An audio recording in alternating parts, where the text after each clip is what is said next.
안녕하세요. 더벙커 테이블 위의 정쟁사 박종훈입니다.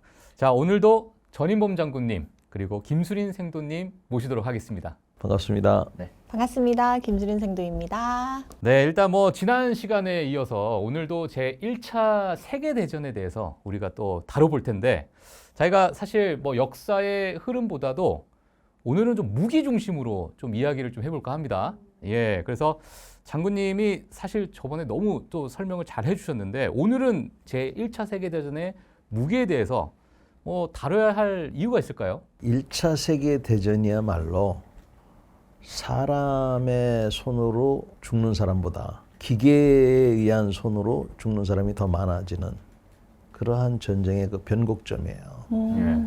굳이 전쟁으로 문제를 해결할 필요도 없는데 전쟁을 한 게 1차 세계대전이거든요. 특히 산업화, 기계가 많아짐으로 해서 총도 많아지고 폭탄도 많아지고 위력도 커지고 이러한 과정을 거친 게 1차 세계대전이에요. 근데 사람들의 생각은, 특히 장군들의 생각은 바뀌지가 않아서 옛날 전술을 썼던 거죠. 옛날 전술이라 그러면 그냥 줄 서서 가가지고 적한테 대검으로 찔러 죽이겠다는 그런 생각을 했던 거예요. 그러한 전쟁 방식을 완전히 바꾼 것이 여러 개가 있는데 그 대표적인 것, 그리고 지금까지도 우리에게 영향을 미치는 것이 바로 기관총입니다. 그래서 1년에 1차 세계대전에 나왔던 무기 중에서 오늘은 기관총에 대해서 좀 얘기해 볼까 합니다. 기관총이요? 네. 일단 그러면 오늘 첫 번째 다룰 무기가 이제 기관총입니다. 기관총. 사실 지난 시간에 슐리펜 계획이 좀 실패를 했습니다. 예, 그리고 1차 세계대전이 거의 3년에 걸친 참호전. 예, 참호전에서 정말 끔찍한 상황을 또 그때 우리가 또 다루지 않았습니까? 네. 근데 그 상황에서 이 참호전이 생긴 이유 자체가 또 기관총이다. 이런 이야기가 있어요. 그래서 그 상황을 좀 간단하게 왜 기관총이 생기면서 참호전이 됐는지 좀 설명 좀 부탁드리겠습니다. 총알이 많이 날라오니까 숨어야 되죠, 일단. 나갈 수가 없을 나갈 것 수가 같아요. 옛날처럼 그 돌격을 못한 거죠. 그런데 더 이상 진출도 못하고 물러날 수도 없는 그런 상황이 돼서 서로 이렇게 맞대고 있다 보니까 이제 땅을 파기 시작하고 그게 이제 참호전이 됐는데 여러 가지 이유 중에 가장 핵심적인 이유는 기관총 때문이었다라고 이제 우리가 생각할 수 있는 거죠. 그 1차 세계대전이 이제 시작되면서 기관총이 이렇게 진행이 되면서 기관총이 발명된 거예요? 아니면 그 전부터 있었는데 그때부터 쓰기 시작한 거예요? 남북전쟁 말미에 최초의 기관총이라고 할 수 있는 게틀링 기관총이 나왔어요. 게틀링이라는 농기구를 주로 만들었던 사람이 남북전쟁을 보면서 사람들이 너무 많이 죽는 거를 보고 전쟁을 끝내는 방법 중에 하나가 너무 많은 사람이 죽으면 전쟁을 할 엄두를 안 낼 것이다라고 이 사람이 생각을 한 거예요. 그냥 몰살을 시켜버리자. 사람을 너무 많이 죽이는 무기가 나오면 전쟁을 안 할 수도 있을 것이다. 그래서 이 사람이 구상한 게 기관총이에요. 기관총이라는 개념, 즉 여러 발을 쏘는 이 개념은 18세기 1700년대에도 있었어요. 그 당시에 왜 우리 꾹꾹꾹 하던 시절에도 네. 하나가 아니라 여러 개를 이렇게 둥글둥글하게 해가지고 이거를 돌리면서 땅땅땅땅땅땅 이렇게 하는 그런 초기의 그런 기관총 비슷한 게 있었어요. 네. 근데 이 게틀링이라는 사람이 게틀링 기관총을 만들었던 거죠. 그래서 6연발, 총열이 6개예요. 하나, 둘, 셋, 넷, 다섯, 여섯이 돼가지고 이게 돌아가면서 땅땅땅땅땅땅 나가도록 그렇게 만들어서 분당 한 200에서 400발이 나갈 수 있도록. 분당이요? 분당이요? 네, 그렇게 만들었던 거예요. 그러니까 처음에 있는 총은 3분, 5분 만에 한 발씩 쐈고 나중에는 1분에 한 3발, 5발 이렇게 쏘던 거를 이 사람이 기관총을 만들므로써 200에서 400발을 쏠 수 있도록 만든 거예요. 그럼 1분에 적어도 200명에서 400명을 죽일 수 있는 거네요? 그냥 다다다다다다다다다. 다다다다다 쏘면 그렇게 많이 몰려오면은 그렇게 죽일 수가 있는데 그렇게는 정확하게 얘기할 수 없지만 상당히 많은 숫자를 죽일 수가 있는 거죠. 아니 그때 당시에 이제 기관총이 이제 예를 들어서 200발, 300발 이렇게 나가는 게 이게 돌리면서 했던 그런 방식이었어요. 우선 탄창이 위에 있었어요. 중력을 이용해서 실탄이 밑으로 떨어지게 했고 그 다음에 이 탄이 나가는 방식을 사람이 돌림으로 해서 돌릴 때마다 이게 사이클이 돼가지고 돌면서 한 발이 떨어지고 딱 나가고 돌리면은 또 한 발이 떨어지면서 딱 나가고 이런 식으로 했던 거예요. 그래서 이 돌리는 속도에 따라서 또 요거를 잘 안 내려갔겠죠, 그죠? 네. 그래서 요거를 잘 내려가도록 함으로 해서 200에서 400발을 쏠 수 있도록 그렇게 만들었던 거예요. 그럼 혹시 돌리는 사람이 따로 있고 쏘는 사람이 따로 있어요? 이 탄창을 그 당시에는 위에서 누가 끼워주고 뭐 이렇게 해서 한 4명 정도가 이렇게 운영을 했었어요.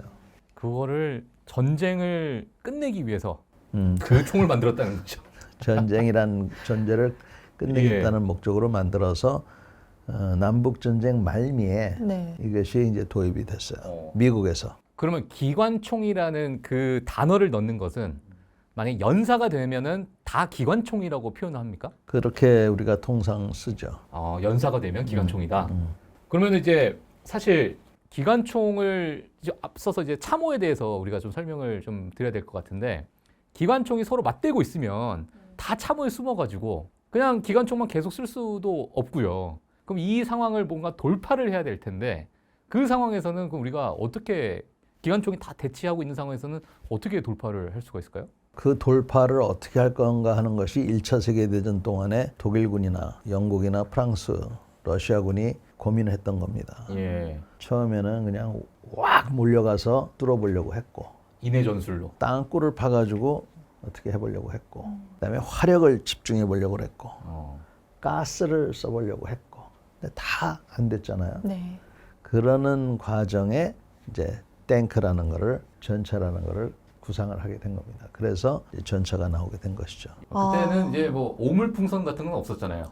그때 그런 발상은 안 했네요. 아, 설마. 야, 풍선 날려라 뭐 이런 예, 거. 그런 목적으로는 예. 안 했는데 예. 큰 기구가 있었어요. 우리 왜 영화 같은 거 보면 그 열기구. 근데 열기구는 이렇게 동그랗게 이렇게 돼 있는데 예. 그거 말고 진짜 그 비행선처럼 이렇게 돼가지고 있고 밑에는 이런 캐리어가 있는 그렇죠. 맞아요. 그런 거 있잖아요. 바구니 같은 거. 예. 예, 예.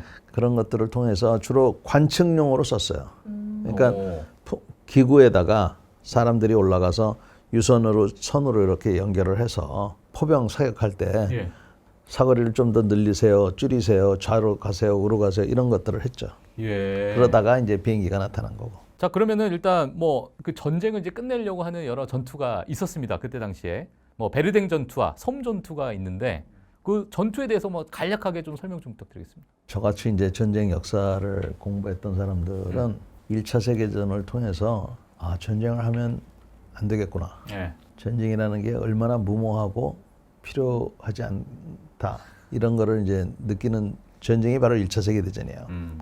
그 중에서도 방금 얘기한 우리 베르덩 전투하고 솜무 전투가 그런 전투예요. 특별히 어떤 전략적인 이유도 없이 뭔가를 보여주기 위해서 공격을 했고 그 뭔가를 보여주기 위해서 그 공격을 막아야 됐고 수십만 명이 죽음을 당하는 그러한 두 전쟁을 얘기한 거예요. 그래서 베르덩 전투 같은 경우는 무려 10개월 동안에 베르덩이라는 조그만 도시인데 예. 거기를 점령하기 위해서 독일군이 공세를 취했고 성공을 못하니까 프랑스군이 그걸 또 다시 탈환하려고 그랬고 뭐 그 와중에서 10개월 동안 그 작은 마을에서요. 예, 그리고 수십만 명이 죽었어요. 오. 근데 10개월 동안 수십만 명이 죽을 수 있었던 게 아무래도 기관총이나 이렇게 발달 많이 해서 그런 거죠. 기관총도 그렇고 그다음에 포도 쏘고 지형도 나쁘고 그 질병도 많고 하여간 뭐 그전에만 해도 전쟁이라 그러면 사람들이 잘 모르니까 영광스럽고 뭐 이런 영광이라는 말들, 글로리 이런 말들이 많았는데 이때부터 이제 전쟁의 실상이 알려지기 시작한 거죠. 그 다음에 이제 솜무 전투는 베르덩 전투가 중부쯤에서 일어나고 있었다 그러면 솜무는 그보다 북쪽인데 솜무 전투는 나름대로 이제 베르덩에서 그런 교착 죽어나가고 뭐 이러고 있으니까 반격의 모습으로 영국하고 프랑스군이 감행한 작전이에요. 근데 거기서도 마찬가지 별다른 득이 없이 수많은 사람들이 죽어나가는 그러한 전투였습니다. 그래서 1916년 그 한 해는 영국이나 프랑스나 독일이나 뭐 다른 나라들도 다 전쟁을 하고 있었는데 특히 이 지역에서 많은 희생이 치러짐에도 불구하고 특별한 이득이나 손해도 없는 그야말로 지리멸렬하고 소모전, 그냥 쓰기만 하는 사람의 생명만 쓰는 그러한 전투의 한 해였어요. 근데 이렇게 진짜 사람들이 죽어만 나가고 또 뭐 이 전쟁이 끝난 것도 아니고 얻는 것도 없으면 예. 이렇게 좀 솔직히 이 정도 죽어난 거 딱 보면 야 우리 그냥 좀 이쯤에서 잠깐 화해하자 뭐 이렇게 평화협정 같은 것도 맺을 수 있을 것 같은데 그때 당시에는 왜 그런 거 없이 계속 그렇게 소모되는 전쟁을 했어요? 이길 수 있다라고 생각한 거야. 한쪽에서. 아니 근데 득이 조금만 더 하면. 아니 득이 없잖아요. 내가 얻어가는 게 있어야 되는데. 내가 잃은 게 많으니까 조금만 더 하면 이길 수 있을 것 아, 같은데. 내가 봤을 때 이거 자존심 싸움이야, 그렇죠? 약간 이런 거 아니에요?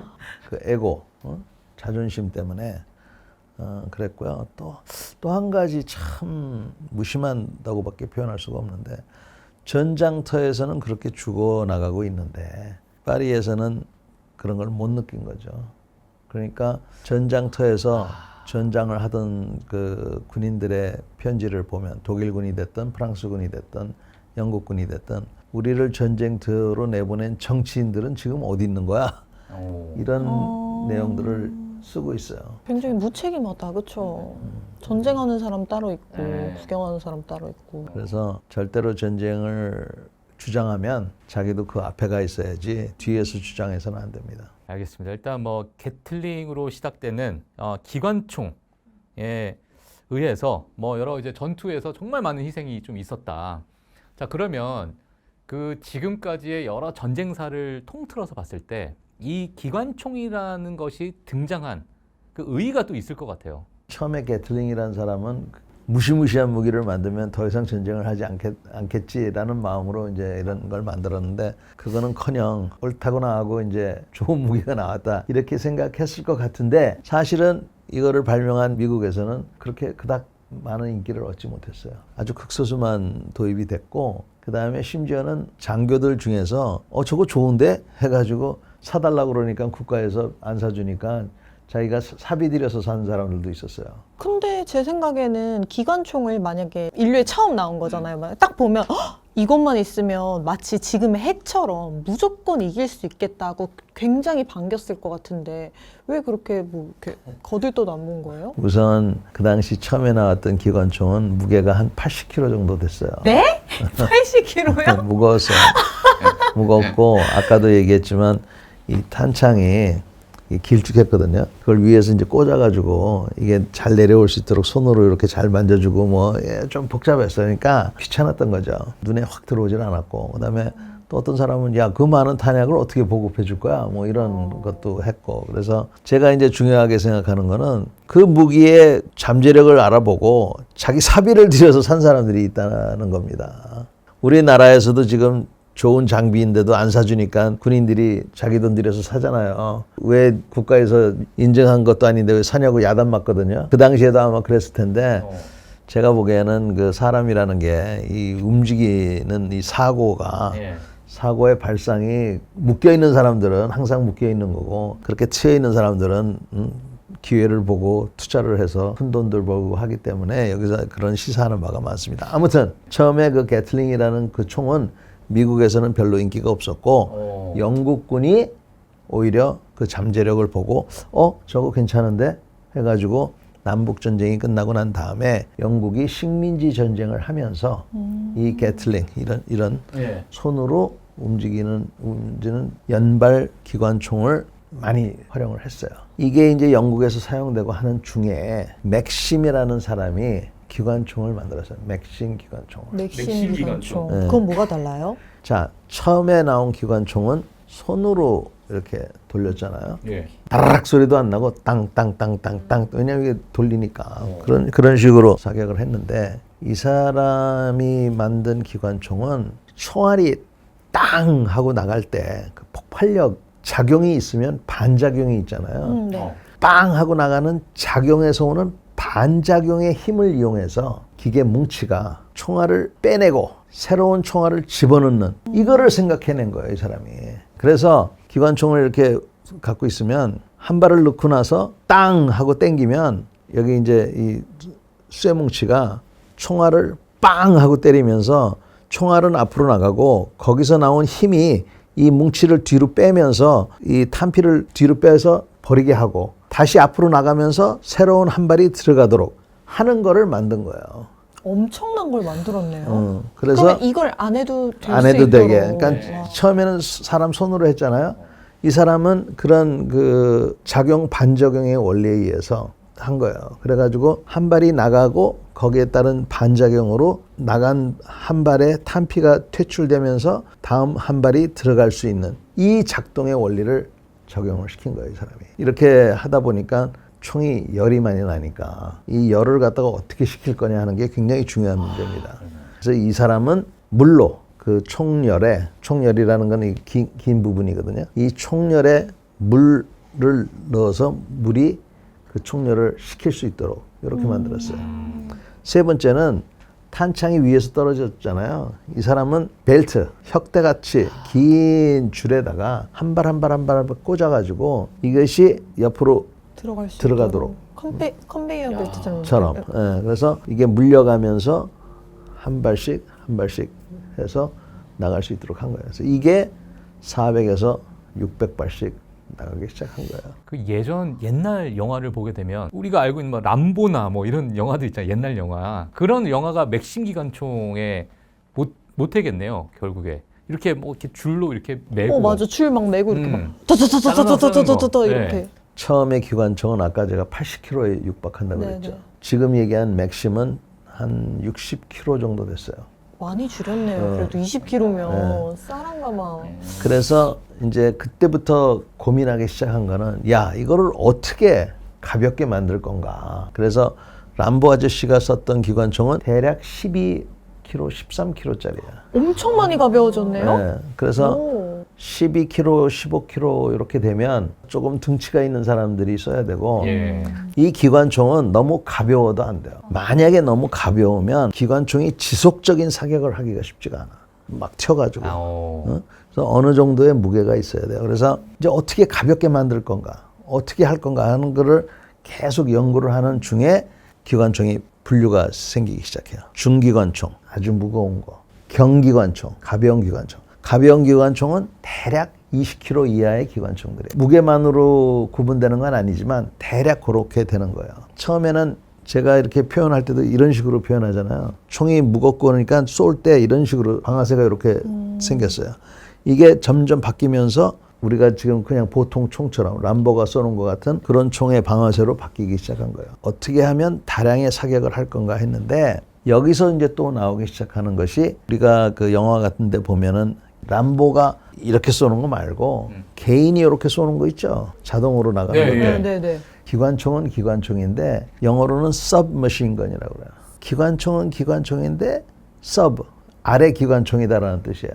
이거는 탄을 조그만 탄을 써요. 권총탄을 쓰므로 해서 한 사람이 들고 다닐 수 있을 정도로 무게가 한 5, 6kg 정도밖에 안 되는 그렇지만 탄이 세진 않아. 다량의 화력을 제공해 줄 수 있는 이런 경기관총들을 갖게 되는 게 그게 기관총의 흐름입니다. 근데 어찌됐건 1차 세계대전에는 이 기관총이 나와가지고 기관총하고 반드시 따라가야 되는 게 있습니다. 그게 뭐냐면 철조망이에요. 철조망이요? 철조망을 쳐놓으면 돌격하던 부대가 그 철조망을 넘기가 쉽지가 않아요. 그러면 멈칫하든지 그 철조망을 자를 때 그때 기관총 사격을 하면은 많이 죽는 겁니다. 그리고 철조망을 이제 일부 이렇게 뚫린 데가 있으면 사람들이 그쪽으로 몰려갈 거 아니에요. 그러면 그 몰린 데다가 또 집중적으로 기관총 사격을 해요. 아우 갑자기 막 머릿속에 상상이 되니까 저도요. 그 모습이 막 더 치잖아요. 거의 더 쳐놓고 거기다가 막 이제 다다다다다. 그걸 이제 전략적으로 일부분을 일부러 열어놓고 거기 모이게끔 만들어놓고 잔인하다.